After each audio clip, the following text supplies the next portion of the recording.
శ్రీమాత్రే నమః అండి. వినపడుతుందా? అది వినిపిస్తుందండి శ్రీమాత్రం.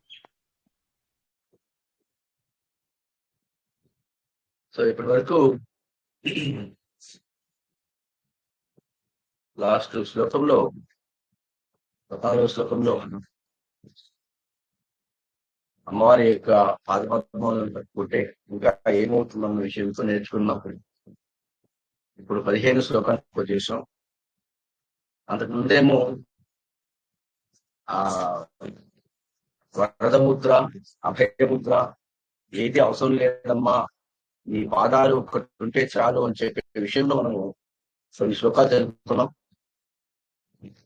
ఇప్పుడేమో వరద ముద్ర అంటే వరద అభయముద్ర లేకపోతే ఏముందమ్మా, నీ పాదాలు ఉన్నాయి కదా, ఆ పాదాలు చాలా మాకు, ఆ వరద ముద్ర అవసరం లేదు అన్న విషయం తెలుసుకున్నాం.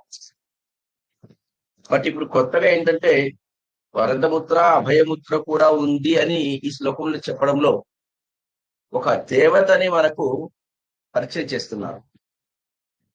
ఒక దేవతని పరిచయం చేస్తున్నారు. ఈ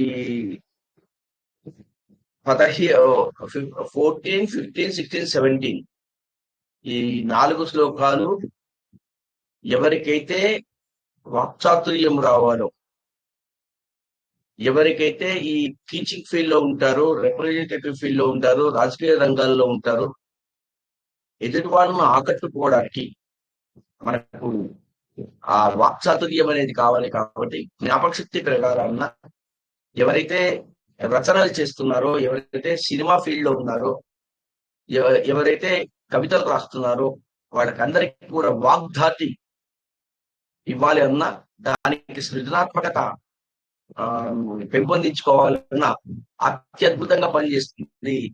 ఎస్పెషల్లీ 15, 15, 16, 17 ఈ 3 ఒకే రకం కవిత్వం గురించి, జ్ఞాపక శక్తి గురించి మనము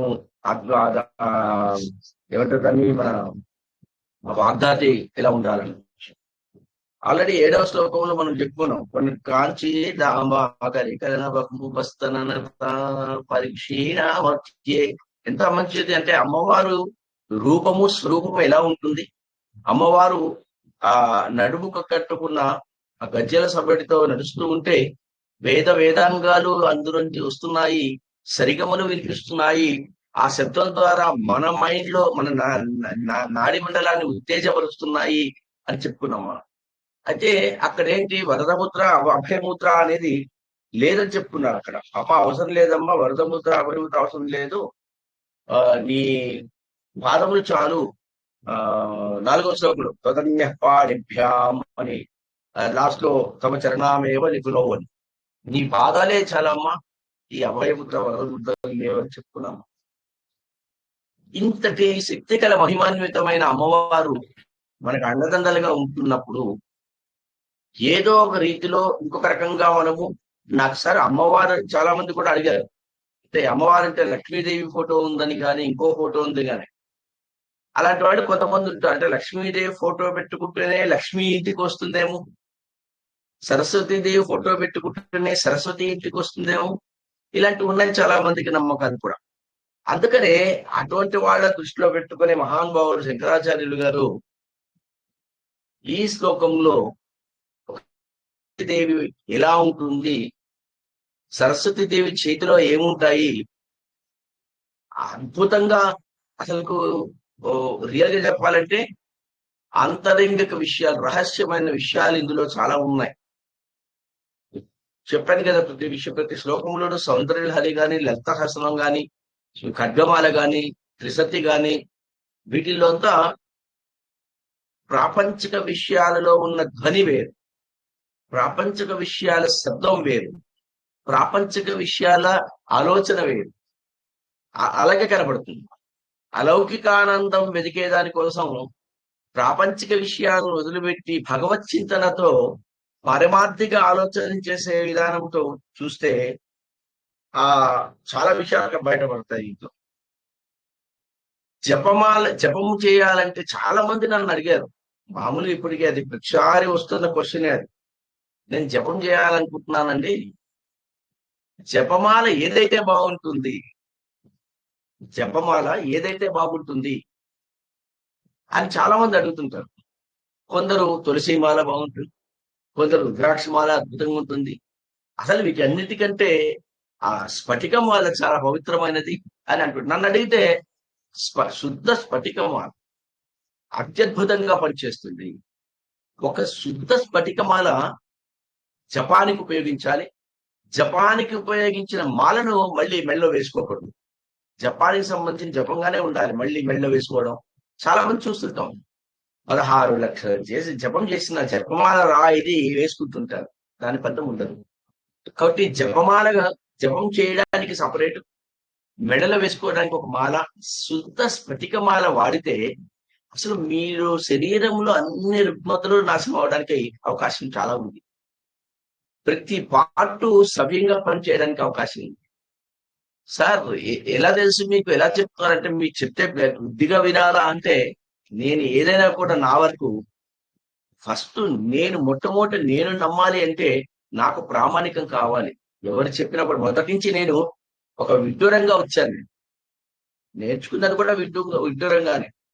ఎందుకు ఇలా వాస్తురీత్యా బీరువా పలానా చోట్ల పెడితే డబ్బు వస్తుంది, పలానా చోట పెడితే డబ్బు కరిగిపోతుంది అన్నప్పుడు ఇది నిజమా కాదా అని దాదాపు 10-15 సంవత్సరాలు ప్రత్యక్షంగా జ్యోతిష్యంలో వీటిల్లో నేను ప్రత్యక్షంగా చూసిన తర్వాతనే నేను నేర్చుకున్నా. ఏదైనా ప్రామాణిక శ్లోకాలు ఉంటే నేను నేర్చుకున్నా. ఇప్పుడు శుద్ధ స్ఫటికమాల ఉపయోగిస్తే బాగుంటున్నట్టున్నారు. అసలు జపమాలకు స్ఫటికమాల అని ఎవరు చెప్పారు? శంకరాచార్యులు గారు చెప్పారు. పసిన్యాది దేవతలతో కూడిన వాళ్ళు కైలాస శంకరుడే, కాలడి శంకరుడే జన్మించే శంకరాచార్య రూపంలో సౌందర్యహరిలో 15వ శ్లోకంలో చెప్పారు. శుద్ధ స్ఫటికమాల ఉపయోగిస్తే బాగుంటుంది. శుద్ధ స్ఫటికమాల ఉపయోగిస్తే అని కాదు, శుద్ధ స్ఫటికమాల ఉన్న ఒక ఆరాధ్య దేవత ఎవరైతే ఉన్నారో ఆ దేవతనేరా నీకు మాటనిచ్చేది, ఆ దేవతనేరా నీకు శక్తినిచ్చేది, ఆ దేవతనేరా నీకు యుక్తినిచ్చేది, ఆ దేవతనేరా నువ్వు ఏదైనా బీజాక్షరం మంత్రం చెప్పేది అని చెప్పి ప్రత్యక్షంగా చెప్పగలిగాడు 15వ శ్లోకంలో. కాబట్టి ఇది ఈ 15వ శ్లోకం 15, 16, 17 కూడా 15 అద్భుతమైంది. ఎవరికైనా సరే ఇప్పుడు చాలా మంది అంటారు, గురుగారు నేను సౌందర్యలహరి నేర్చుకోవాలనుకుంటున్నాను, ఇప్పుడు నేర్చుకుంటాను, కానీ కొన్ని చాలా కష్టంగా ఉన్నాయి, నోరు తిరగట్లేదు, గుర్తుండట్లేదు, మరి ఏం చేయాలి అన్నప్పుడు ఈ ఒక్క శ్లోకం చాలండి. ఈ ఒక్క శ్లోకం మీరు ఎంత ఎక్కువ చేస్తారో అంత వాగ్ధాటి మీకు ఇస్తుంది, అంత జ్ఞాపక శక్తి మీకు ఇస్తుంది. ఆ శ్లోకాలన్నింటినీ కూడా అంటే అన్యదా భావించకండి. రేపొద్దున ప్రవచనం ఇచ్చేంత స్థాయికి తీసుకెళ్తుంది మిమ్మల్ని. ప్రవచనకర్తలలో నాకు తెలిసిన మహామహులు, ప్రత్యక్షంగా నేను చూసిన మహామహులు 3 ఉన్నారు. మాడుగుల రాఘవ శర్మ మా కజిన్ బ్రదర్, సామవతం షణ్ముఖ శర్మ ఆయన బాగా కొన్ని 1998 నుంచి కూడా ఒక గురువు గాను మా మిత్రుడిగా నాకు బాగా సుపరిచితుడు. తర్వాత కార్యక్రమంలో చాగంటి కోటేశ్వర, వీళ్ళు ముగ్గురైతే నేను ఇదే చేస్తాను. దైవంతో సమానం, ఎక్కడ కంట్రోవర్సీలు ఉండదు. ఎస్పెషలీ ఈయన సామవేదం షణ్ముఖ శర్మ గారైతే అసలు ప్రాపంచిక విషయాలలో మాట్లాడడం కానీ, ఎటువంటి దూరాలోచన కానీ కాంట్రవర్సీలు ఉండదు. వీళ్ళందరూ కూడా ఒకప్పుడు ఎలా ఉండేరో అది నాకు మాత్రం తెలుసు ప్రత్యక్షంగా. అది మనకు నన్ ఆఫ్ అవర్ బిజినెస్. అలాంటి వాళ్ళు ఇలా ఎలా తయారయ్యారంటే కేవలం సరస్వతీదేవి అమ్మవారి పీఠాన్ని జపం చేయడం వల్ల.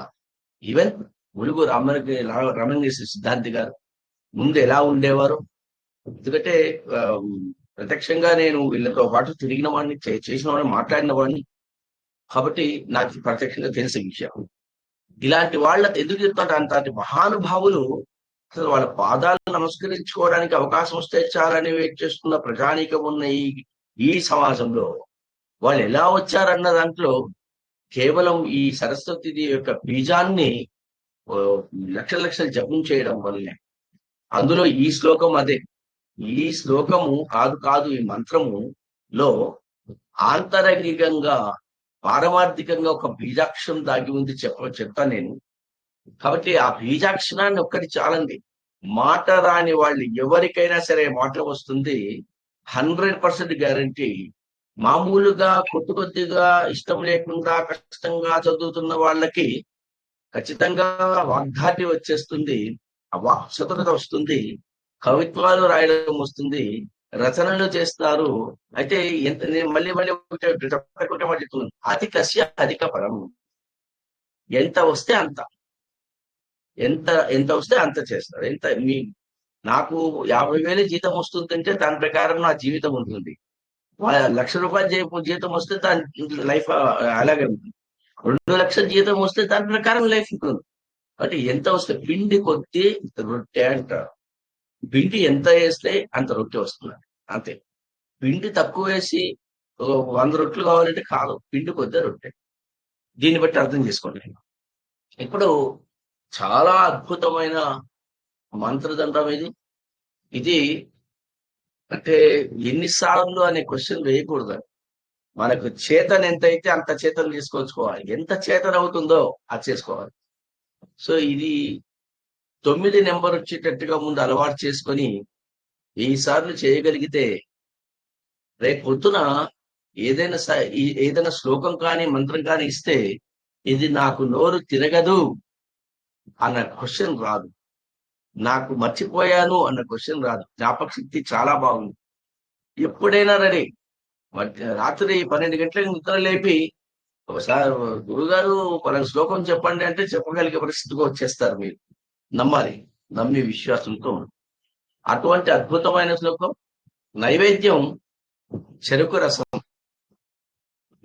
గురుగారు అన్ని బాగానే ఉన్నాయి మీరు చెప్పినవన్నీ, కానీ ప్రతి శ్లోకానికి ప్రతిసారి మీరు ఒక మాట చెప్తున్నారు, ఆ మాటని మాకు నచ్చట్లేదండి, చెరుకు రసం పెట్టమంటున్నారండి. చెరుకు రసం అంటే మనోరూపేక్షుకో దండ, మనోరూపేక్షుకో దండ. నేను చెప్పింది కాదండి, వసిన్యాది దేవతలు చెప్పింది. మనోరూప ఇక్షు, ఇక్షు అంటే చెరకు. చెరుకు గడ ఎలా పెట్టుకుంటుంది అమ్మవారు అంటే మన మనస్సుని చెరుకు గడ రూపంలో చేసుకొని అలా పట్టుకుంటుందట. మన మనస్సుని ఇలా పట్టుకుంటుంది, ఎప్పుడు చెరుకు గడ వదిలిపెట్టదట. మనో రూప ఇష్యు అంటే ధనస్సులాగా పెట్టుకొని ఇట్లా మన మనస్సుని చెరుకు గడలాగా చేసుకొని ధనస్సు రూపంలో పెట్టుకుంటుంది. అంటే చెరుకు రసము, చెరుకు రసానికి ఉన్న తీపి, చెరుకు రసానికి ఉన్న గొప్పతనము మన మనసుకు సంబంధంతో కలిపాడివి. కాబట్టి చెరుకు రసాన్ని నైవేద్యం పెట్టగలిగితే అమ్మవారికి అంత గొప్పగా మిమ్మల్ని ఆశీర్వదిస్తుంది, మనల్ని తెలియని లోకానికి తీసుకెళ్తుంది. అందుకనే ఎప్పుడు కూడా చెరుకు రసము లేకపోయినా చెరుకు గడ దొరుకుతుందండి. చెరుకు గడలు దొరుకుతాయి ఎక్కడో చోట. అదైనా చెరుకు గడ చిన్న చిన్న ముక్కలు చేసి దాన్ని పెట్టి మళ్ళీ తినడం అంటే ఎంత బాగుంటుందో. శుక్రవారం నాడు చెరుకు రసంతో ఇంట్లో అమ్మవారి విగ్రహం ఉంటే మీకు ఏ మంత్రం వస్తుందో, ఏం చేస్తుందో, అభిషేకం చేస్తే చెరుకు రసంతో కొద్దిగా యాలకులు, ఎందుకంటే ఏలా సుగంధిని, ఏలా సుగంధిని చికురాయైన మహాని, యాలకుల సుగంధముతో ఉన్న ఎంట్రుకలు కలిగి ఉన్నది అమ్మాయి. త్రిశతిలో చెప్తారన్నమాట. కాబట్టి యాలకుల పొడిని కొద్దిగా వేసి, యాలకుల పొడి కొద్దిగా వేసి ఆ చెరుకు రసంతో అభిషేకం చేస్తే శుక్రవారము ఆ చెరుకు రసాన్ని మనం స్వీకరిస్తే ఇంట్లో ఉన్న వాళ్ళే స్వీకరించాలి. పొరపాటును నేను మీ ఇంటికి వచ్చినా నాకు ఇవ్వద్దు. ఓకే, 100% మీకు ధనానికి లోటు ఉండదు. రాసి పెట్టుకొని రాకపోతే నేను మీ ఇంటికి వచ్చి చేస్తా. మాకంతా ఈగోలు లేవండి, నాకైతే ఈగోలు లేవు, సిగ్గు శర్మ ఏమీ లేదు. అంతా రావాలి అనుకుంటాను, నాకు అటువంటి ఏం లేవు. కాకపోతే ఒకటే చెడ్డ అలవాటు ఉంది నాకు. మా గురువు గారు చిన్నప్పటి నుంచి నేర్పించిన అలవాటు, ఎక్కడ తినను. కొన్ని కారణాలు ఉన్నాయి తినకపోవడానికి కారణం ఏంటంటే ఏదో అట్లు ముట్లు ఏదో ఉంటుందంట, అది కలవకూడదు కాబట్టి కలుస్తుందన్న భావంతో నేను తినను ఎక్కడ కూడా. కాబట్టి అదొక్కటి, ఏదైనా నీళ్ళు ఇచ్చినా పాలు ఇచ్చినా జ్యూస్ ఇచ్చినా పుచ్చుకుంటాను. కాబట్టి మీరు చేసి చూడండి, ధనానికి లోటుగానే వస్తుంది. చేసినా కూడా అంటే నేను వచ్చి కూర్చొని చేయిస్తాను, మీకు గ్యారెంటీ చేస్తాను. కాబట్టి చెరుకు రసంతో అమ్మవారికి శుక్రవారము లక్ష్మీ సహస్రనామము చివరికి లక్ష్మీ అష్టోత్తరనామంతో చేసి మీరు కన్నా చేయగలిగితే అత్యద్భుతంగా ఉంటుంది, అత్యద్భుతంగా ఉంటుంది.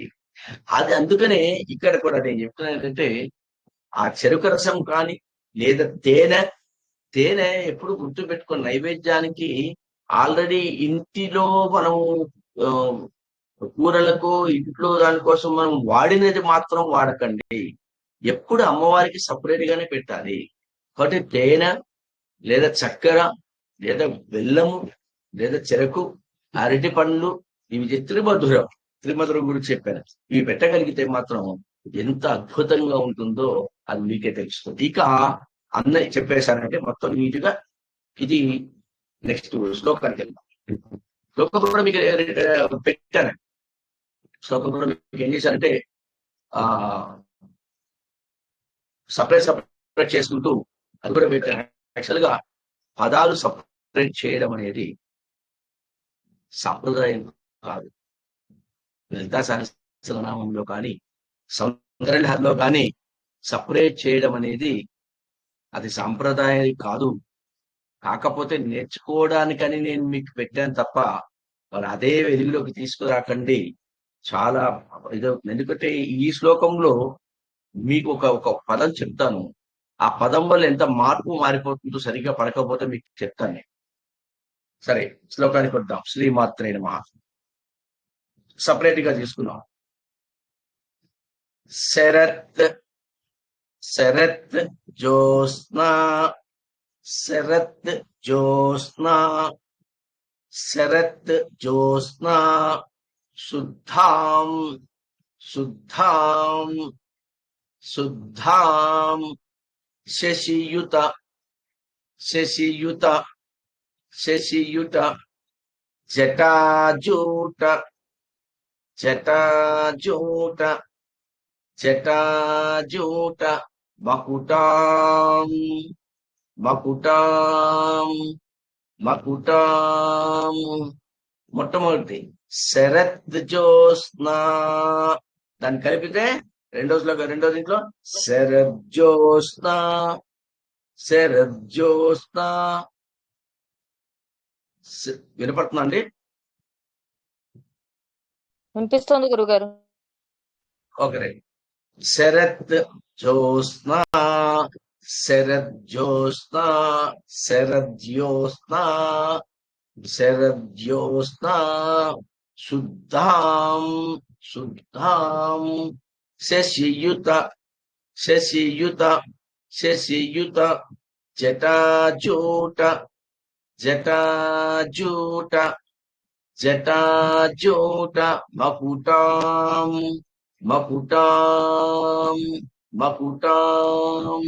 మొత్తంగా శరజ్యోత్స్నా శుద్ధాం, శశియుత జటాజూట మకుటాం, శరజ్యోత్స్నా శుద్ధాం, శశియుత జటాజూట మకుటాం, శరజ్యోత్స్నా శుద్ధాం, శరజ్యోత్స్నా శుద్ధాం, శరజ్యోత్స్నా శుద్ధాం, శశియుత శశియుత శశియుత, జటాజూట మకుటాం, జటాజూట మకుటాం, జటాజూట మకుటాం, శరజ్యోత్స్నా శుద్ధాం, శశియుత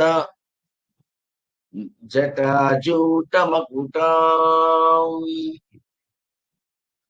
శరత్ జ్యోత్స్న, శరత్ అంటే శరత్ జ్యోత్స్న అంటే శరత్ కాలములో జ్యోతి వలె ప్రకాశించేది అంటే వెన్నెల.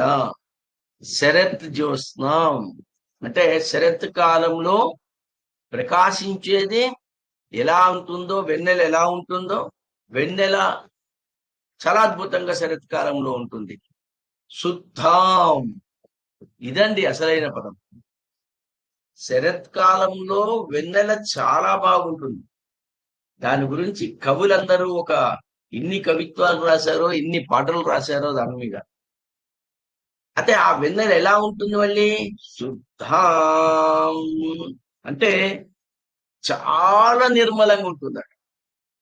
అసలు ఏ ఒక కల ఏ ఏ ఏమంటారు నిష్కల్మషమైన అంటే నిర్మలమైనది, అంటే ఏ కల్తీ లేనిది అని, అంత శుద్ధంగా ఉంటుందట.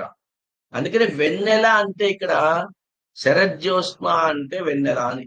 వెన్నెలను యాక్చువల్ గా మనము తెలుగులో గన తెలుగు వాళ్ళు ఎవరిలో ఉంటే వాళ్ళు చెప్పాలి. వెల నెల, వెన్నెల దాని పేరు. వెన్నెల అంటే వెల నెల, వెల నెల. వెలవెలపోయింది అంటారు. వెలవెలపోయింది అంటే తెల్లగా మెరిసిపోయింది అని అర్థం. యాక్చువల్ గా మనము పల్లెలు అంటారు వెలవెలపోయిందిరా ఏమీ లేక అక్కడ. అంటే ఏమీ లేకపోతే వెలవెలపోవడము అంటే చాలా శుద్ధంగా ఉండడము అని అర్థం. కాబట్టి వెన్నెల అంటే వెల నెల, వెన్నెల అని అర్థం. తెలుగు వాళ్ళు ఎవరన్నా ఉంటే వాళ్ళు చెప్తారు. సో వెల నెల. వెల అంటే తెల్లగా ఉండిపోవడం, నెల అంటే మాసము. వెన్నెల అంటే ఆ మాసములో ఎంత తెల్లగా ఉంటుందో, ఎంత శుద్ధంగా ఉంటుందో, ఎంత నిర్మలంగా ఉంటుందో అటువంటి దాన్ని శుద్ధం అంటారు, వెన్నెల అంటారు దాన్ని. కానీ శరత్ కాలములో అంత తెల్లగా నిర్మలమైన శుద్ధమైన వెన్నెల ఉంటుందట. తర్వాత శశియుత. శశి అంటే చంద్రుడు, యుత అంటే కూడిన అని. శశియుత చంద్రునితో కూడిన చూడాలంకృత శశికళాభ్యాం భక్తేషు ప్రకటిత పరాభ్యాం ఉంది కదా. కాబట్టి ఆ ఇద్దరు కూడా ఆ చంద్రుని ధరించి ఉంటారు. శశియుత చంద్రునితో కూడిన జటాజూటమకుటాం. జటాజూటమకుటాం అంటే ఆ జడనంతా ముడులు వేసుకుని, మొత్తం ముడి వేసుకొని కిరీటం లాగా ఉన్నది. ఇక్కడ రెండు రకాలు. జటాజూటమకుటాం అంటే జడలన్నీ కూడా ముళ్ళు వేసుకుంటూ వచ్చి కిరీటం పెట్టుకోవడం అన్నది అర్థం. అది ప్రాపంచిక విషయంలో. పారిమార్థిక చింతన అంటే ఏంటంటే అమ్మవారు ఆ జిట్టంతా చేసుకొని రింగులు రింగులుగా చుట్టుకొని ఆ జడలన్నింటినీ కూడా ముడి వేసుకొని, ఆ ముడి వేసుకుంది ఎలా ఉందట? కిరీటం లాగా ఉందట అది. అంటే అమ్మవారు జడ, అమ్మవారు జుట్టు ఉంకురుగా జుట్టునే నేను మొన్న చెప్పినట్టు ఇది తతస్సా వక్రకేశాంత సుకేశీ కేశ సంవృతం. సుందరకాండలో 32 ఇది 31, 32 సర్కలో నేను మొన్న చూసాం అది. కాబట్టి తతస్సా వక్రకేశాంత సుకేశీ కేశ సంవృతం. కాబట్టి వక్రకేశాంత రింగులు జుట్టు ఉన్న వాళ్ళ లక్షణము చాలా అద్భుతమైన లక్షణం అంటారు. అందుకే చాలా మంది అంటుంటారు, ఏందిరా నువ్వు అంతా ఏందమ్మాయి ఆ రింగులు జుట్లు పెట్టుకొని అంత ఫ్యాషన్ తయారవుతున్నావా అని. మనము ఫ్యాషన్ దీనికి వెళ్ళి రింగులు చేసుకోకూడదండి. రింగులు జుట్టు సహజంగా వచ్చిన వాళ్ళైతే ఎంత అద్భుతంగా ఉంటుందో మీరు ఆలోచించారు ఎవరైనా సరే. కాబట్టి ఇక్కడ జటాజూటమకుటాం అంటే ఆ రింగులుగా ఉన్న జడ మొత్తం ముళ్ళు వేసుకుంటూ ఒక కిరీటం లాగా ఉందంట. ఆ కిరీటములో చంద్రుడిని ధరించి ఉంది. చంద్రునితో కూడిన జడలతో ముడి వేసుకుంటూ ఉన్న కిరీటం వలె కనబడుతుంది అని అర్థం. అంటే అర్థం ఏంటంటే ప్రాపంచిక విషయాలలో వెంట్రుకలు లేకపోతే అందంగా కనబడరు, చూడ్డానికి బాగుండదు ప్రాపంచికం. అదే పారమార్థిక చింతన వెంట్రుకలు లేకపోతే ఆ శక్తి ఎక్కువ అవుతుందట. అంటే ఆ వెంట్రుకలు లేకుండా పూజ చేస్తున్నాం. అదే వెంట్రుకలు జడలు కట్టి రింగులుగా తయారై ఎక్కువ అయిపోతే ఒక యోగి అవుతాడట, ఆ జ్ఞానం పెరుగుతుందట. కాబట్టి ఇక్కడ ఆ వెంట్రుకలు ఆ కిరీటం లాగా అమ్మవారికి వచ్చిందట. జడలు వేసుకుంటూ జటాచూటమకుటాం కిరీటం లాగా ఉండి ఆ చంద్రుడిని పెట్టుకోవడం వల్ల మానసికమైన వ్యధ తొలగించి, మకుటాం అంటే మనకు అందరిలోనూ గొప్పతనం కావాలి అన్నా, అందరిలోనూ పేరు ప్రతిష్టలు కావాలన్నా ఆ మకుటాన్ని మనకు పెట్టిన మకుటం అంటే అది అర్థం. కిరీటం అంటే ఆ కిరీటం అని కాదు. అది పెట్టుకుంటే పాతకాలంలో రాజులు అది పెట్టుకుంటే ఒక రాజు, ఇతడు మన పాలన చేసేవాడు అనే ఒక సూచిక.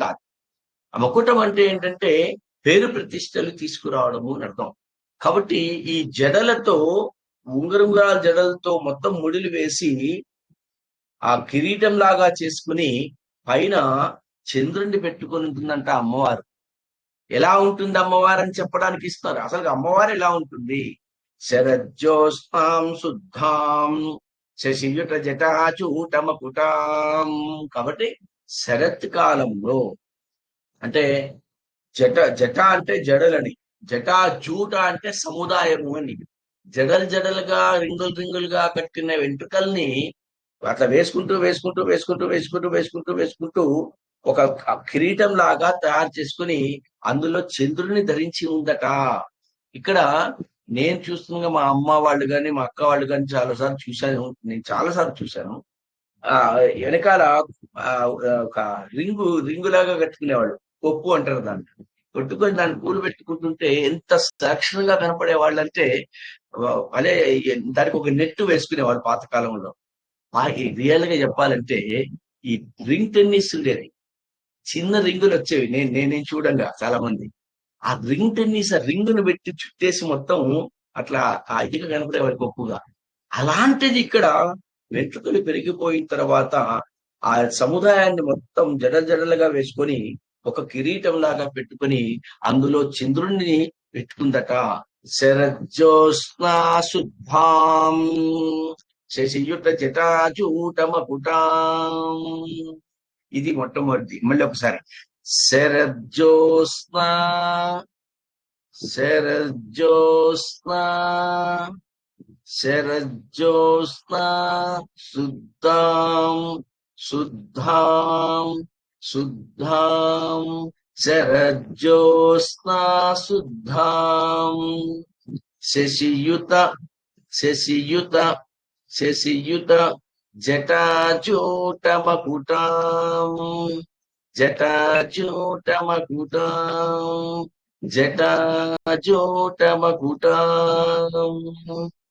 ఇన్నిసార్లు చెప్పడానికి, స్లోగా చెప్పడానికి కారణం నేర్పించాలన్న ఒకే ఒక కారణం అండి. భాష్యము, దాని అర్థాలు, పరివసనాలు, నానార్థాలు, దాంట్లో ఉన్న పరమార్థికి ఇచ్చి తర్వాత తెలుసుకోవచ్చు.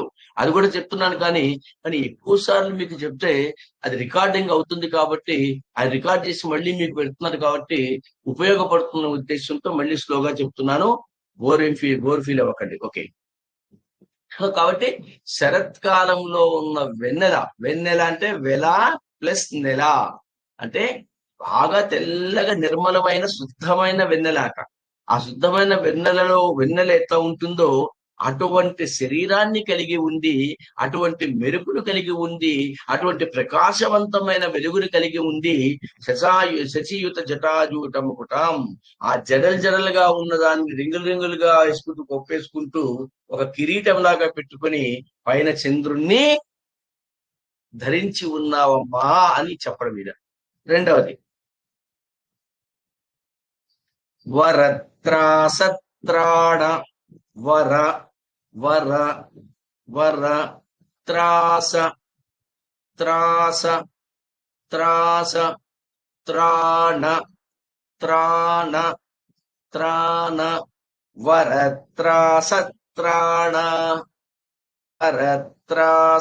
త్రాణ వరత్రాసత్రాణ స్ఫటిక ఘటిక. ఇక్కడ అందరికి డౌట్ రావచ్చు. కొన్ని బుక్స్ లో ఘుటిక అని ఉంది. యాక్చువల్ గా ఘుటిక అన్న పదానికి అది మన సాంప్రదాయంలో పరంపరలో వచ్చేసింది, కానీ ఘటికానే అది. కాబట్టి ఘటిక అని కూడా అనొచ్చు, ఘుటికా కూడా అనొచ్చు. అది గుర్తు పెట్టుకోండి. నేను బ్రాకెట్లో అది కూడా ఇచ్చాను మీకు. కాబట్టి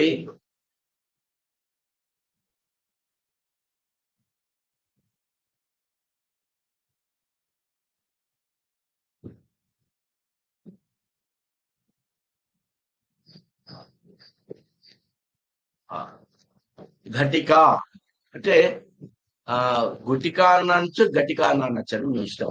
అది గటికానే యాక్చువల్ గా. సరే, కొన్ని దాంట్లో గుటికా ఉంది కాబట్టి నేను చెప్పడానికి మళ్ళీ ఇబ్బంది అవుతుంది. కాబట్టి ఘటికా. సో ఏంటి?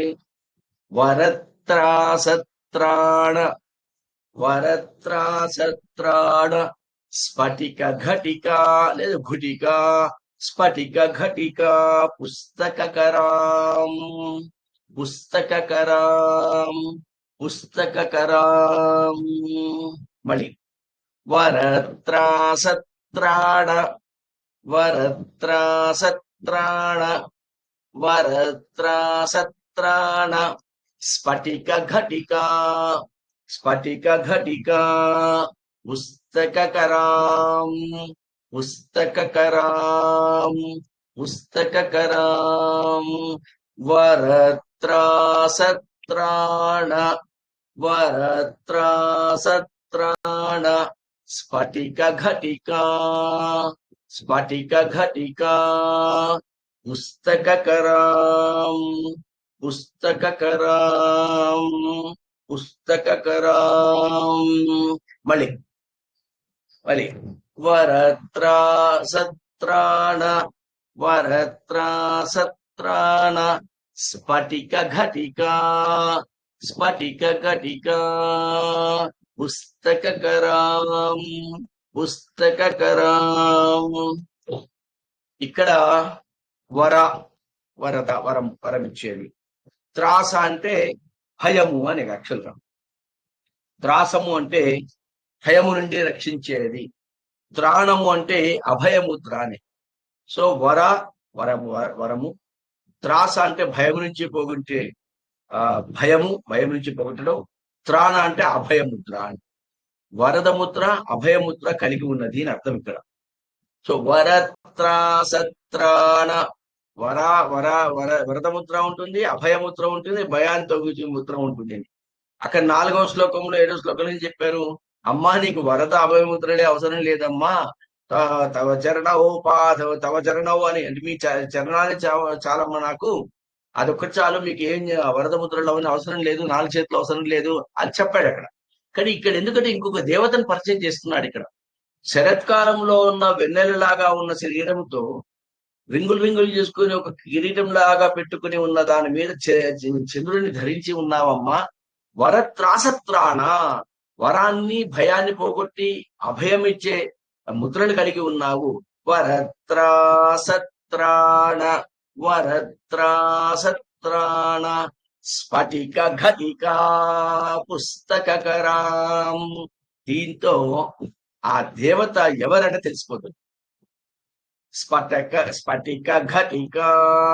ఘటిక అంటే జపమాల. ఘటిక అంటే జపమాల. పుస్తకకరాం, చేతిలో పుస్తకం ఉందట. పుస్తకం అనగానే ఎవరు వస్తారు? సరస్వతీదేవి వస్తారు. పుస్తకకరాం ఘటికా పుస్తకకరాం. వర త్రాస త్రాణ. వర అభయముద్రలు, వరదముద్ర అభయముద్రలు ఉంది. వరత్రాసత్రాణ భయాన్ని పోగొడతారు, అభయాన్ని ఇస్తుంది. వరాన్ని ఇస్తుంది. వరత్రాసత్రాణ స్ఫటిక ఘటిక.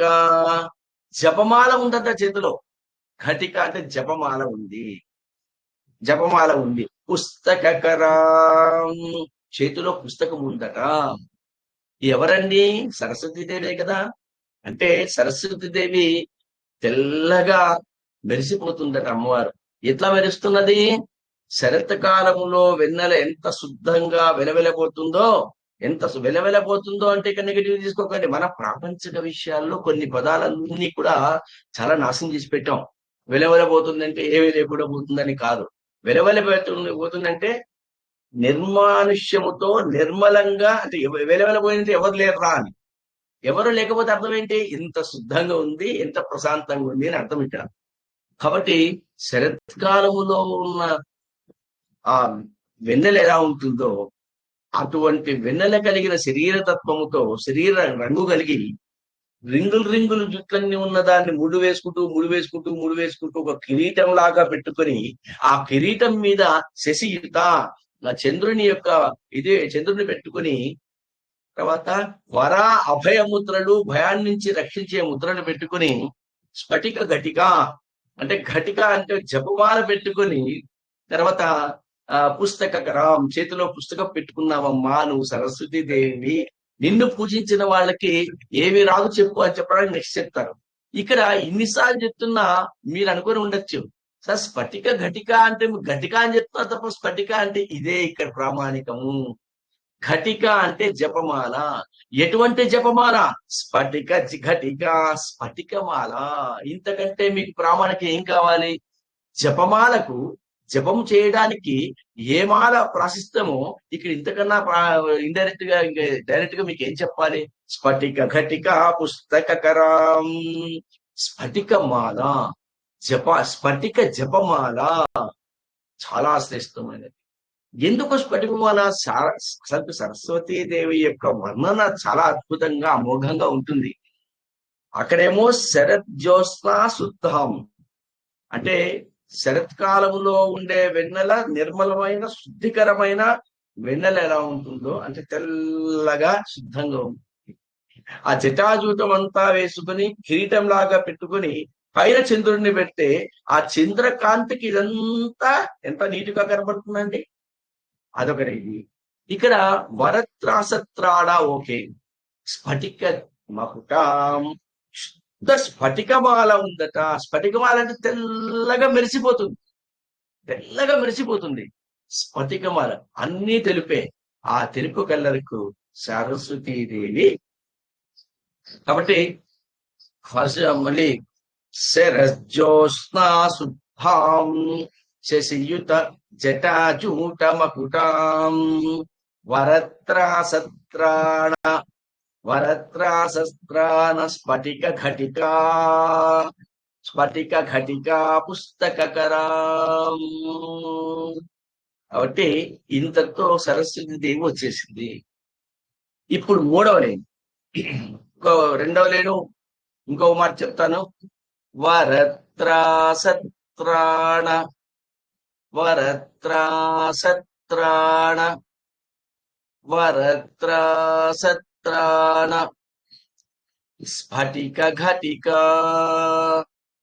స్ఫటిక ఘటికా, స్ఫటిక ఘటికా పుస్తకకరం, పుస్తకకరం, పుస్తకకరం. మూడవది సకృన్నత్వ. అక్కడ సకృత్, సకృత్, సకృత్ నత్వా సపరేట్ చేశాను. చేయకూడదు, సాంప్రదాయం కాదు, నేర్చుకోవడానికి కోసమే ఇచ్చాను మీకు. సకృత్ నత్వా, దాన్ని సకృన్నత్వా, సకృన్నత్వా, సకృన్నత్వా నత్వా, మళ్ళీ నత్వా, దాన్ని మళ్ళీ నత్వా అని చదవకూడదు. సకృన్నత్వా అది కలిపి సకృన్నత్వా, సకృన్నత్వా నత్వా, నత్వా కథమివ, కథమివ, కథమివ, కథమివ సతాం సన్నిదధతే, సతాం సన్నిదధతే, సతాం సన్నిదధతే, సన్నిదధతే. మళ్ళీ మళ్ళీ నకృన్నత్ సకృన్నత్వా, సకృన్నత్వా, సకృన్నత్వా నత్వా, సకృన్నత్వా నత్వా కథమివ, కథమివ సతాం, సతాం సన్నిదధతే, సన్నిదధతే. మళ్ళీ సకృన్నత్వా, నత్వా, మళ్ళీ ఇక్కడ నా గ్యాప్ ఇవ్వాలి. సకృన్నత్వా నత్వా, నత్వా, నా అంటే లేదని, త్వా అంటే నీవు అని. సకృన్నత్వా నత్వా, సకృన్నత్వా త్వా కథమివ కథమివ కథమివ సతాం సతాం సన్నిదధతే సన్నిదధతే. ఇక్కడ సకృత్ నత్వా సకృన్నత్వా. సకృత్ అంటే ఒక్కసారి, ఒక్కసారైనా. సకృత్ అంటే ఒక్కసారి. నత్వా అంటే నమస్కరించడము. నత్వా అంటే నమస్కరించడము. సపరేట్ చేశారు కూడా. నా త్వా అన్నారనుకోండి, కాదు నీవు కాదు అని అర్థం. నా త్వా అంటే నీవు కాదు అని. అదే సకృన్నత్వా. సకృత్ అంటే ఒక్కసారి. నత్వా అంటే నమస్కరించడం. నత్వా అంటే నమస్కరించడం. నా త్వా అని సపరేట్ చేశారనుకోండి, మళ్ళీ నా నీది కాదు, త్వా నువ్వు కాదు అని. కాబట్టి ఇది ఇక్కడ కొంచెం జాగ్రత్త చూసుకోండి. సకృన్నత్వా నత్వా కథమపి కథమివ కథమివ సతాం కథమివ సతాం సన్నిదధతే. ఇక్కడ త్వా అంటే నిన్ను అని, నా త్వా నిన్ను కాదు అని. మళ్ళీ దాని అర్థం మళ్ళీ వస్తుంది, చెప్తాను మీకు. కాబట్టి సకృత్ అంటే ఒక్కసారి. సకృత్ అంటే ఒక్కసారి. సకృన్నత్వా. నత్వా అంటే నమస్కరించడము. ఒక్కసారి. ఎవరిని? త్వా నిన్ను. త్వా నిన్ను ఒక్కసారి నమస్కరించినంత మాత్రాన సతాం. సతాం అంటే మంచి వాళ్లకు. సతాం అంటే సజ్జనులకు. సతాం అంటే కవులకు. సతాం అంటే ఎవరైతే రచయితలు ఉంటారో వాళ్లకు. సతాం అంటే నిన్ను ఎవరైతే వర్ణించాలంటున్నారో వాళ్లకు. సతాం అంటే కవులకు. సతాం అంటే పాటలు రాసేవాళ్లకు.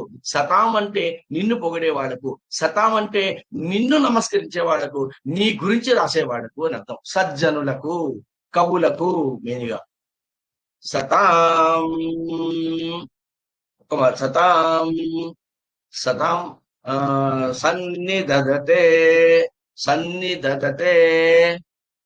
సన్నిదధతే అంటే తప్పక కలుగును, తప్పక కలుగును. ఇప్పటికీ సన్నిదధతేకు ఈ అర్థం చెప్పుకుందాం. తర్వాత ఇంకో అర్థం చెప్తాను. ఎందుకంటే ఇప్పుడు అది చెప్పారంటే అర్థం కాదు మీకు. సన్నిదధతే తప్పక కలుగుతాయి. మళ్ళీ సకృన్నత్వా. ఎందుకు ఈ పదాన్ని ఎన్నిసార్లు చెప్తున్నాను? ఈ పదం పలికేటప్పుడు తప్పు పలికితే మొత్తం మొత్తం అర్థం మారిపోతుంది. సకృన్నత్వా. సకృత్ అంటే ఒక్కసారి. నత్వా నమస్కరిస్తే ఎవరిని? త్వా అంటే నిన్ను. నిన్ను ఒక్కసారి నమస్కరిస్తేనే. నిన్ను ఒక్కసారి నమస్కరిస్తేనే. కథమివా. కథం ఇవా. ఇవ అంటే కథం ఇవ అంటే ఏ విధంగా. ఏ విధంగా అంటే కథం ఇవ. ఏ విధంగానైనా సరే నువ్వు ఏమైనా చేసుకోరా. నువ్వు ఏమైనా చేసుకో, నాకు అది తెచ్చిపెట్టు అంటుంటా. ఇప్పుడు నువ్వు ఏ విధంగానైనా. కథం ఇవ అంటే ఏ విధంగానైనా. సకృన్నత్వా. త్వా మళ్ళీ అంటే కథం ఇవ అంటే ఏ విధంగానైనా. ఏ విధంగానైనా. త్వా నిన్ను. సకృత్ నత్వా ఒక్కసారి నమస్కరించినంత మాత్రాన. సతాం సజ్జనులను. సతాం నీ మీద కవిత్వం రాసేవాణ్ణి, నీ మీద నిన్ను పొగడేవాణ్ణి, కవులను. సన్నిదధతే ఖచ్చితంగా తప్పక మంచి జరుగుతుంది. ఆ మంచి అనేది ఎక్కడుంది? ఏ విధంగా మంచి జరుగుతుందో మళ్ళీ 4వ వాక్యంలో. సంస్కృతంలో అంకానాం వామతో. చూడండి. సకృన్నత్వా నత్వా కథమివ సతం. కథమివ అంటారు. కథమివ సతాం సతాం సన్నిదధతే. నత్వా అని వచ్చింది. ఆ నా అనేది చివరిలో పెట్టుకోవాల్సి వస్తుంది. నా చివరిలో పెట్టుకొని సన్నిదధతే కూడా చివరిలో పెట్టుకొని. నా సన్నిదధతే. నా సన్నిదధతే. ఇప్పుడు అర్థం. సన్నిదధతే అని చెప్పాను, తప్పక కలుగుతుంది అన్న. నా సన్నిదధతే అన్నప్పుడు మారిపోద్ది. కలగవా అమ్మా? నా అంటే కాదు అని, లేదు అని. నా సన్నిదధతే. కలగవా అమ్మా? ఎందుకు కలగవు? నువ్వు రావా మా ఇంటికి? ఎందుకు రావు? మనం అంటుంటే కదా, రావా నువ్వు? నా సన్నిధతే, కలగవా? ఎందుకు కలగవు? కలుగుతాయి అని అర్థం. కాబట్టి సకృన్నత్వా నత్వా కథమివ సకాం సన్నిధతే. సజ్జనులకు, మంచి వాళ్లకు, కవులకు, వాగ్దాటి ఉన్న వాళ్లకు ఒక్కసారి నిన్ను నమస్కరించినంత మాత్రాన కలుగావా అమ్మా? నా సన్నిధతే, కలగవా అమ్మా? తప్పక కలుగుతాయి. ఏమి కలుగుతాయి? అది లాస్ట్. మళ్ళీ ఒకసారి సకృన్నత్వా నత్వా కథమివ సతాం సన్నిధతే. సకృన్నత్వా నత్వా కథమివ సతాం సన్నిధతే. సన్నిధతే, సన్నిధతే. ఇక్కడ ఒక పదం ఉంది, సకృన్ అని. శనివారం శరత్, ఇక్కడ శరజ్యోత్స్న అని చదివాం. ఇక్కడ సకృన్నత్వ, ఎంత తేడా ఉండదు. ఇక్కడ ఆ సా ఇక్కడ పెట్టారనుకోండి, శరజ్యోత్స్న అన్నట్టు సకృన్నత్వ అన్నవారు అనుకోండి. సకృత్ అంటే విసర్జించబడము అని, విసర్జించబడము అని గుర్తుపెట్టుకోండి. శరత్ జ్యోత్స్న, శరత్ జ్యోత్స్న, షా, అది శనివారం షా. ఇక్కడ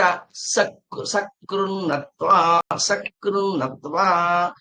ఈ సా బదులు ఆ శరజ్యోత్స్న సా పెట్టారనుకోండి, సకృన్నత్వ అన్నారనుకోండి, పైవన్నీ కూడా విసర్జించబడతాయి అని అర్థం.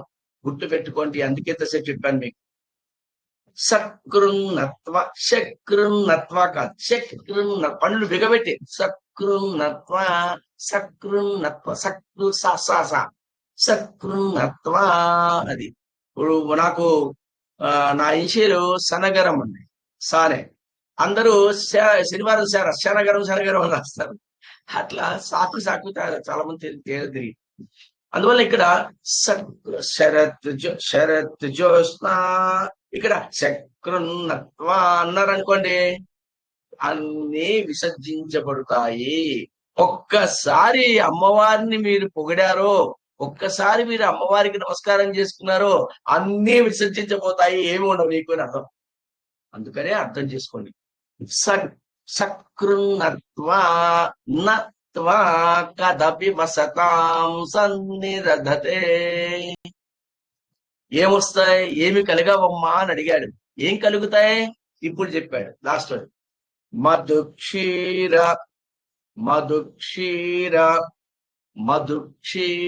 ద్రాక్ష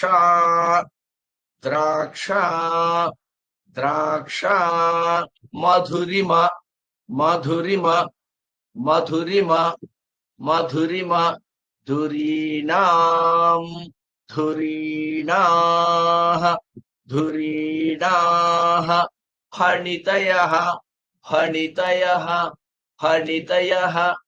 ఫణితయః అని చదవకూడదు. ఫా అది వద్దు. ఫా అంటే ఫా అని చదవకూడదు. అలాగే ఫా అని. ఫణితయః అంటే మన అర్థం వచ్చేసి ఫణితయః. మళ్ళీ మధుక్షీర ద్రాక్ష మధురిమ ధురీణాః ఫణితయః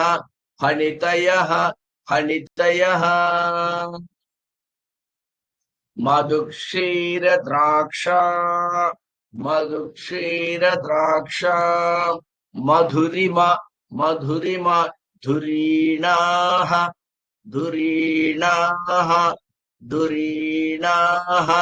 ఫణితయః.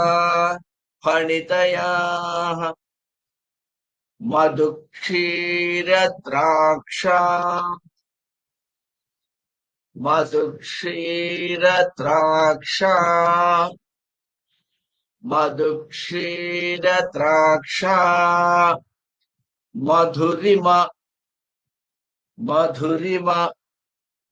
మధురిమ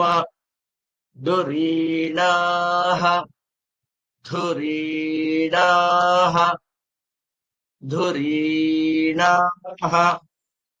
ఫణితయః ఫణితయః ఫణితయః. ఇక్కడ ఎందుకుందే ఉన్నారు? సకృన్నత్వా నాత్వా కథమివ సతాం సన్నిధతే. సజ్జనులు నిన్నొక్కసారి నమస్కరించిన మాత్రాన నా సన్నిధతం కలగదా అమ్మా? అన్నీ కలుగుతాయి. ఏం కలుగుతాయి? ఇక్కడ ఇచ్చాడు ఏమని? మధుక్షీర. మధు అంటే తేనె, మధు అంటే తేనె. మధు క్షీర, క్షీర అంటే పాలు. ద్రాక్ష అంటే ద్రాక్ష యొక్క ఎలా రసం, ద్రాక్ష యొక్క రసం. మధురిమ, మధురి అంటే మధురంగా ఉంటుంది. తీయదనము, తీయదనము. మధురం అంటే తీయదనము. ఆ మధురము మధురిన మధురిమ అంటే తీయదనంగా ఉండే ఆ శక్తి. ధురీణా, ధురీణ అంటే ప్రశస్తమైనది అని, ప్రశస్తమైనది అని. ఫణితయః వాక్కులు, వాక్కులు.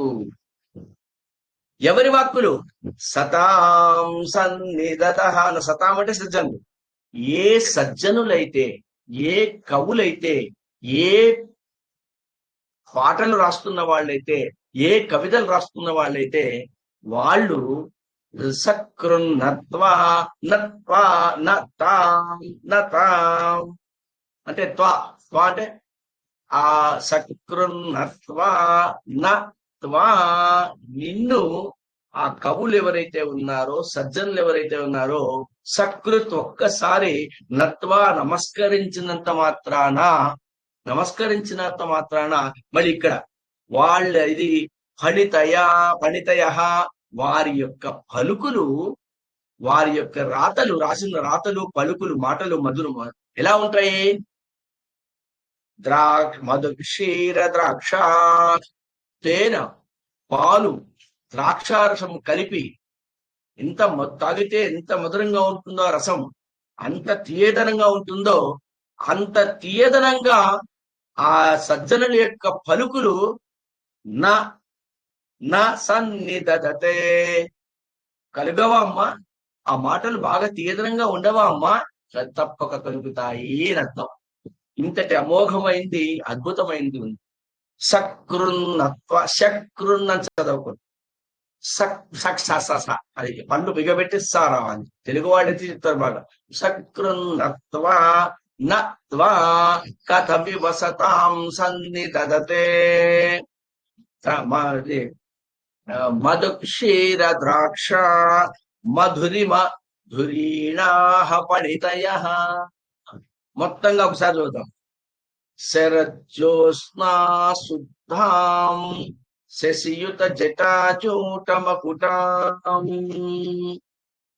శరజ్యోత్స్నా శుద్ధాం శశియుత జటాచూటమకుటాం.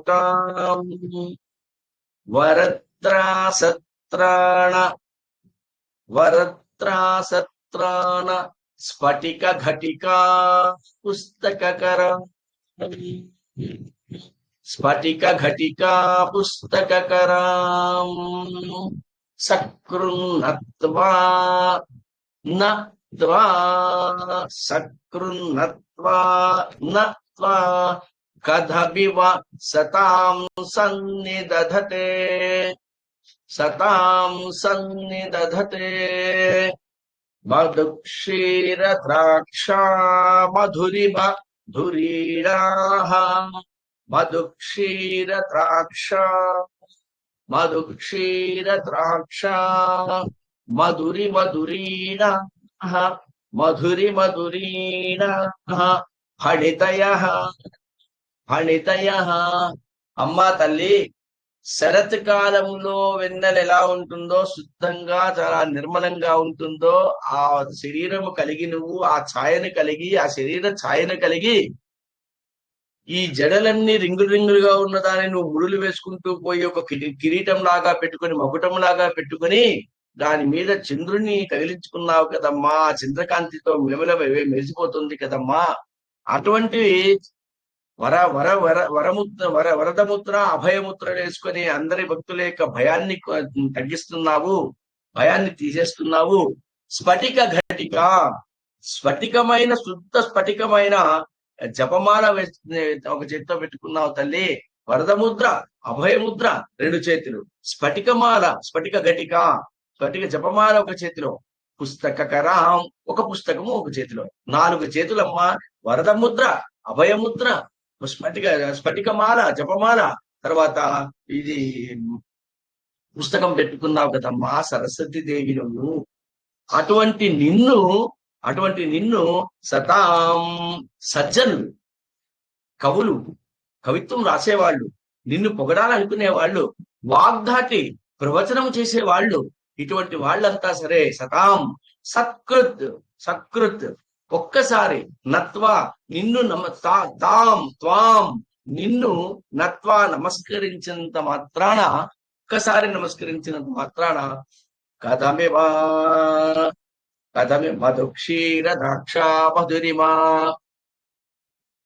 తేనె పాలు ద్రాక్ష రసం మొత్తం తీగ ఎలా ఎంత తీయదనం ఉంటుందో, అవి తాగితే ఎంత మధురత్వం వస్తుందో, నిజంగా అవి తాగితే ఎంత శక్తి ఉంటుందో మనిషిలో, జీవనాడులన్నీ కూడా యాక్టివేట్ అవుతాయి. అది వేరే విషయం. తర్వాత ఇవన్నీ ఎంత మధురంగా ఉంటాయో అటువంటి మధురమైన వాక్కులు నువ్వు ఇస్తావు కదమ్మా. నా సన్నిధతే, ఇవ్వకుండా ఉంటావా అమ్మా? కరగకుండా ఉంటుందా అమ్మా? అటువంటి నీకు నేను నమస్కారం పెడుతుందమ్మా. నా నోట్లో వచ్చే ప్రతి మాట ఒక శుద్ధమైనది, ఒక స్ఫటికమైనది, ఒక శరజ్యోత్స్నా శుద్ధం. అటువంటి తెల్లదనంతో ఏ మరకలు లేకుండా, ఏ మచ్చలు లేకుండా నా నోట్లోంచి వచ్చే ప్రతి మాట, ప్రతి వాక్కు ఇతరులకు లోక కళ్యాణార్థమై ఉపయోగపడేలా నాకు ప్రసాదించు తల్లి, నీకు నమస్కారం చేస్తున్నాను. ఆంతరంగికంగా ముక్కుకోవడం అంట ఇది. అంటే సరస్వతీ దేవిని గన ఎవరైతే ప్రార్థిస్తారో, ఇందులో ఐం అనే బీజాక్షరం ఉంది. ఐం అనే బీజాక్షరం ఉంది.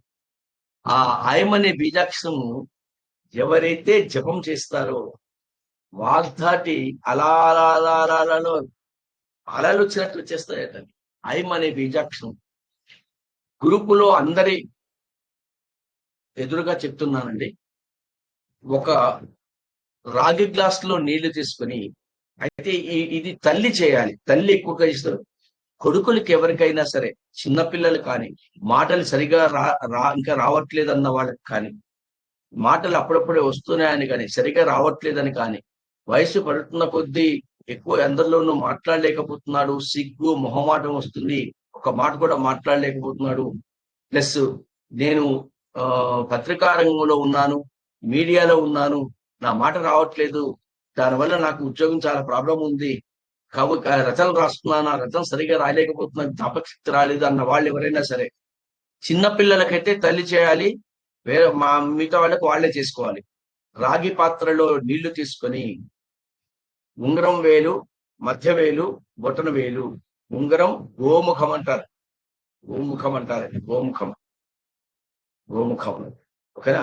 ఉంగరం వేలు, మధ్య వేలు, బొటన వేలు దాంట్లో అద్ది ఆ నీళ్లలో పెట్టుకొని ఐం అనే బీజాక్షరం 108 ఐం ఐం ఐం ఐం ఐం ఐం ఐం ఐం ఐం ఐం అనే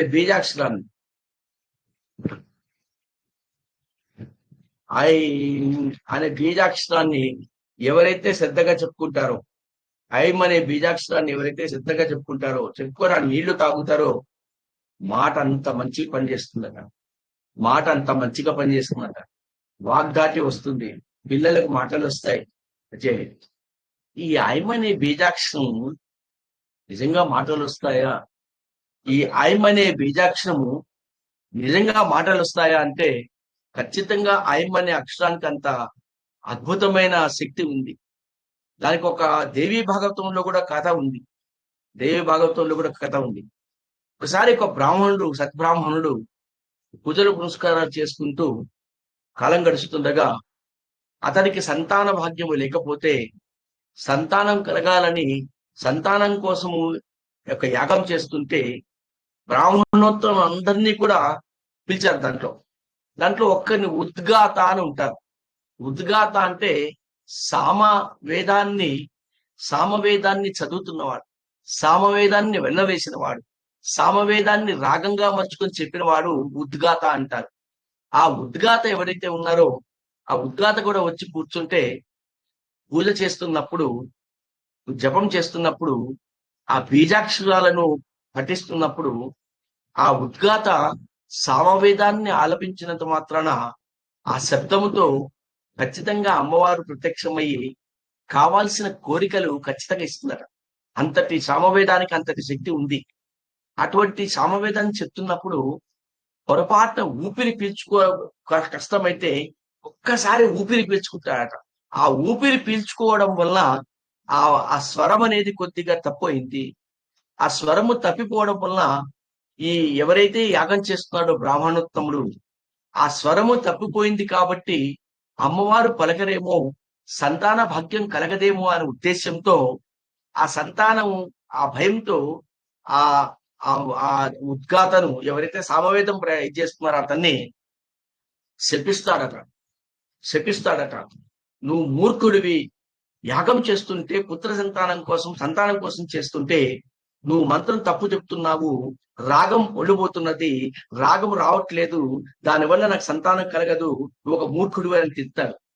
మూర్ఖుడు అని తిట్టినంత మాత్రాన ఆ ఉద్గాతకు కోపం వచ్చి, ఏవయ్యా నాకు ఎవరైనా ఊపిరి తీసుకుంటారు, ఊపిరి పీల్చుకుంటారయ్యా, నాకు ఊపిరి అందక ఒక్కసారి ఊపిరి పీల్చుకుంటే పొరపాటున అయిపోయింది, దానివల్ల నీకు నష్టం జరగదు, నేను అమ్మవారిని మళ్ళీ నేను క్షమాపణ కోరుకున్నాను, అంత మాత్రానికి నన్ను మూర్ఖుడు అంటావా, నాది ఇదే శాపము, నీకు మూర్ఖుడైన వాడు కొడుకు పుట్టాలని ఆశీర్వదిస్తారట.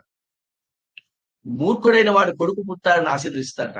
అయితే అయ్యో భయపడిపోయి, స్వామి నాకు సంతాన భాగ్యం లేదు కాబట్టి సంతానం కోసం ఇలా యాగం చేశానయ్యా నేను, అందువల్ల భయపడిపోయి ఆ రాగము నువ్వు సరిగా పలకపోతే నాకు సంతానం రాదేమో బాధతో నేను భయపడిపోయి ఇలా అన్నాను, తప్పైంది, క్షమించండి నేను మొక్కుకుంటే, సరే మూర్ఖంగానే పుడతాడు, కొద్ది రోజుల తర్వాత అమ్మవారి దయ వల్ల మీ అబ్బాయి ఒక పండితుడు అవుతాడు, ఏం ప్రాబ్లం లేదని దీవించి వెళ్ళిపోతాడట. సరే కాలక్రమంలో ఆ బ్రాహ్మణోత్తమ భార్య గర్భవతి అయింది, ఒక కొడుకును కన్నది. కొడుకుకు కొద్ది రోజుల తర్వాత వయస్సు వచ్చింది. ఆ వయసు వచ్చిన తర్వాత ఉపనయనం చేస్తారు. ఉపనయనం చేసి చుట్టుపక్కల వాళ్ళందరికీ కూడా మంచి శాస్త్రం వస్తుంది, పాండిత్యం బాగా వస్తుంది. ఇతనికి మాత్రం జడత్వం కలిగి ఉన్నాడట, చేతనత్వము లేక అలాగే ఉండిపోయాడట. చేతనత్వం ఎప్పుడు కలుగుతుందా అని మీరు చూస్తుంటే వాళ్ళకి జడత్వంతోనే ఏ పూజలు పురస్కారాలు మాట సరిగా రాకుండా కూర్చున్నారట. దాంతో తండ్రి విసిగిపోయి సముద్ర తీరానికి వెళ్ళి ఒక పర్ణశాల ఏర్పాటు చేసుకొని అక్కడ జపం కూర్చోపోయాట. చేస్తే అప్పుడు అమ్మవారు ప్రత్యక్షమయ్యి, నీకు ఖచ్చితంగా అబ్బాయికి ఇది మీకు మాటలు వస్తాయి, ఏం ప్రాబ్లం లేదు అని అంతర్ధానం అయిపోతే, అలా కలుస్తున్న రోజుల్లో ఈ అబ్బాయికి చాలా విసుగేసిన జీవితం. నా సహచరులందరూ కూడా మంత్రశాస్త్రంలో దిట్టలయ్యారు, శాస్త్రంలో కవితలయ్యారు, నాకేమో రావట్లేదని ఇదైపోయి చాలా బాధపడుతుంటే ఒక పర్ణశాలకి వెళ్ళి కూర్చొని జపం చేద్దామని కూర్చుంటే జపం కూడా చేయడానికి రావట్లేదట. ఆ టైంలో ఒక వేటగాడు పందిని వేటాడతాడట. ఆ పందికి బాణం వేస్తే ఆ పందికి బాణం కూర్చుకొని, అందుకని ఇందాక నేను ఆ జపం చేసింది ఐం అని ఎందుకు చెప్పానంటే దాంట్లో ఉన్న పారమార్థిక చిత్రం మీకు అర్థం కావాలని చెప్పాను కథ కూడా. ఆ పందికి ఇది బాణం కూర్చుకుని విలువలలాడికి ఏడ్చుకుంటూ ఈ అబ్బాయి ఎవరైతే కూర్చుని ఉన్నాడో ఆ అబ్బాయి ముందర పరిగెత్తుకుంటూ గట్టిగా అరుస్తూ ఏడుస్తూ వెళ్తుందట. మీరు ఇప్పటికైనా వినండి, పంది అరిచే శబ్దం ఎలా ఉంటుందంటే కోపంగా ఉన్న శబ్దము, బాధతో అరిచేయడం, అని శబ్దం వస్తుంది మీకు. సరే నేను చెప్తున్నది మీకు ఒక జోక్గా అనిపించవచ్చు, కానీ వినండి. ఆ పందికన ఆ బాధతో కన్నా ఏడుస్తుంటే, బాధపడుతుంటే అని ఆ శబ్దం వస్తుంది. అది ఐంగా ఈ అబ్బాయికి ఐం అనే శబ్దంగా బీజాక్షరంగా వినపడిందట. ఇదేదో నాకు అమ్మవారు కరుణించడానికి ఇలా చేసిందని అప్పటికప్పుడు స్నానం చేసి కూర్చొని లక్షలు లక్షలు ఐం ఐం ఐం ఐ అని జపం చేశారట. జపం చేస్తూ అక్కడే కూర్చొని జపం చేస్తున్నాడట. కొద్దిగా జపమైంది, లక్షల జపం కాలేదు, కొద్దిగా జపమైందట. అప్పుడు ఈ వేటగాడి తరుము వచ్చాడట. ఇలా పంది వెళ్ళిపోయింది. ఇక పంది నేను వేటాడాను, బాణం కూర్చుకుంది, అచ్చుకుంటూ వెళ్ళిపోయింది, ఇటువైపు వెళ్ళిందా చూసావా అని అడిగాడట. ఈయన కదలలేదట. మళ్ళీ రెండోసారి వచ్చి అడిగాడు, మూడోసారి వచ్చాడట. అప్పుడు ఒక శ్లోకం చెప్పాడట. అరే మూఢుడా మూర్ఖుడా, నేనేదో జపం చేసుకుంటూ కూర్చుంటే నాకేదో అమ్మవారు ఇచ్చేస్తుంటే మాటి మాటికి వచ్చి అది చనిపోయిందే ఇది పోయిందా అని అడుగుతావేంట్రా జడమతివి నువ్వు అని తిట్టి పంపిస్తాడట. అప్పుడు ఒక శ్లోకం చెప్పాడు. అప్పటి నుంచి మంత్రశాస్త్రంలో దిట్ట అయిపోయాడు, మంత్ర కోవిదుడైపోయాడు. స్వరాలు సుస్వరాలు వచ్చాయి, కవిత్వం వచ్చింది. ఆ శబ్దం అంతా మొత్తం మారిపోయి తన జడత్వాన్ని చేతనత్వంగా మార్చి జడానాం చైతన్య స్తపక మకరంద శృతి జరి అని అందుకే అది అవిద్యారామంతస్థిర విహర ద్వీపనగరి జడానాం చైతన్య స్తపక మకరంద శృతి జరి అని దరిద్రాణం చీతామణి గుణనిక జన్మజల దౌర్ముక్తానం దంష్ట్రామురహస్య భవతి. కాబట్టి ఆ చైతన్యవంతుడై అప్పటి మాటలు వచ్చాయట. అందుకనే ఈ ఐం అనే బీజాక్షరంలో అంత ఇది. ఒక తమలపాకు మీద మీరు దేంతో రాస్తారో మీ ఇష్టం, ఐం అనే అక్షరాన్ని రాసి ఆ తమలపాకు మీద రాగి గ్లాసు పెట్టి అందులో నీళ్లు వేసి ఉంగరపు వేలు, మధ్య వేలు, బటన్ వేలు ముంచి ఐం అనే బీజాక్షరం 108 సార్లు చెప్పుకొని ఆ నీళ్లు మీరు తాగితే 100% మీకు జ్ఞాపకశక్తి పెరిగిపోతుంది, వాగ్ధాటి వస్తుంది. సార్ ఈ శ్లోకాలు ఈ పదాలు ఇది చాలా కఠినంగా ఉన్నాయి అన్న వాళ్ళకి అలవోకగా వచ్చేస్తాయి. నమ్మి విశ్వాసంతో చేయండి. ఇది నేను ప్రత్యక్షంగా కొన్ని వందల మందికి చెప్పాను, చేశాను, చూశాను. ఐం అనే విజాక్షరం ఉంది. ఖచ్చితంగా నోట మాట రాలేదు, డాక్టర్లంతా స్వరవేదికలో ప్రాబ్లం వచ్చింది, ఇక ఇప్పటికి రాదు, ఈ స్వరం ఉండదు అని చెప్పిన వాళ్ళకి మా ఊరిలో నాకు కనబడ్డ హైదరాబాద్ లో కూడా, ఈవెన్ హైదరాబాద్ మెహదీపట్నం ఏరియాలో కూడా నేను చెప్పిన వాళ్ళు చేసి బ్రహ్మాండంగా మాటలు ఇప్పుడు వచ్చాయి. అనఘ అని ఒక అమ్మాయి ఉంటుంది, మీరు ఎవరైనా సరే చేస్తారు. ఇది పాడుతా తీయగాలో రన్నర్ అప్ గా వచ్చింది, పొట్టిగా రన్నర్ ఉంటుంది మా స్టూడెంట్. ఆ అమ్మాయికి సరిగా వచ్చేది కాదు, భయపడేది. ఆ అమ్మాయికి చెప్పి చేస్తే ఆ అమ్మాయి పాడుతా తీయగాలో రన్నర్ అప్ గా వచ్చింది పాటలు పాడుకొని. ఇది ప్రత్యక్షంగా అనుభవం మాది. కాబట్టి నమ్మి చేయండి. ఒక్కటేనండి, ఇంకో చెప్పాను, చేయండి. వస్తే ఓకే, మంచిదే, రాలేదే తెలుసుకుంటాం మళ్ళీ, అంతే. కాబట్టి చేయండి. ఇది 15వ శ్లోకం, చాలా అద్భుతమైనది. శరజ్యోత్స్నా శుద్ధాం శశీట జటాజూట మకుటాం వరత్రాసత్రాడ స్ఫటిక ఘటికా పుస్తకరాం సకృన్నత్వా నత్వా సకృన్నత్వా త్వా కథమివ సతాం సన్నిదధే మధుక్షీర ద్రాక్ష మధురీణాం ఫణితయ. సో చక్కెర గాని, తేనె గాని, త్రిమధురం కాని, లేదా చెరకు రసం కానీ నైవేద్యం పెట్టి, అరటి పండ్లైనా సరే నైవేద్యం పెట్టి అవి మనం తింటే, చెరకు రసంతో అభిషేకం చేస్తే మహాద్భుతాలు చూస్తారు మీరు. నేను చెప్పడం కాదండి, చెప్పడం ఏముంది, నోటికి నాలుగు ఎముకలేదు కాబట్టి చెప్పేస్తాను. కానీ ఎంత మాత్రం చెప్పారో చూడవలసిన బాధ్యత మీరు.